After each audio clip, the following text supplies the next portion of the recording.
یہ بسم اللہ الرحمن الرحیم السلام علیکم۔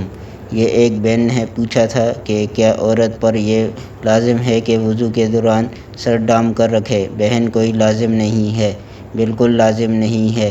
آپ دیکھیں، جب بہنیں ہماری غسل فرماتی ہیں تو شرعی مسئلہ یہ ہے کہ جب آدمی غسل کرے تو سنت طریقہ یہ ہوتا ہے کہ پہلے وضو کرے گا، پھر اس کے بعد پورا غسل مکمل کرتا ہے۔ اب سوال یہ پیدا ہوتا ہے کہ اس وقت تو جسم پورا کھلا ہوا ہوتا ہے، سر ڈھکنا دور کی بات، وضو کیسے ہو رہا ہے؟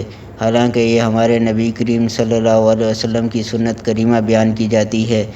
وضو کا طریقہ آپ دیکھ لیجئے، تو جب پورا بدن ڈھکا نہ ہو تو وضو ہو جاتا ہے، تو سر ڈھک کر وضو کرنے کی کس نے شرط قرار دی ہے؟ تو یہ خواہ مخواہ کی شرطیں نہ بنائی جائیں۔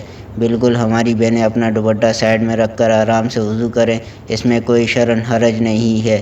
ہاں، اگر کسی نامحرم کی نظر پڑنے کا اندیشہ ہو، جیسے جوائنٹ فیملی سسٹم ہوتی ہے، اس میں تھوڑی احتیاط کر لیں، ایک الگ بات ہے، لیکن بہرحال اس کا وضو ہونے نہ ہونے سے کوئی تعلق نہیں ہے، یا مطلب فرض یا واجب یا سنت اس طرح معاملات نہیں ہیں۔ آپ آرام سے دوپٹہ سائیڈ میں رکھیں اور وضو کیجئے۔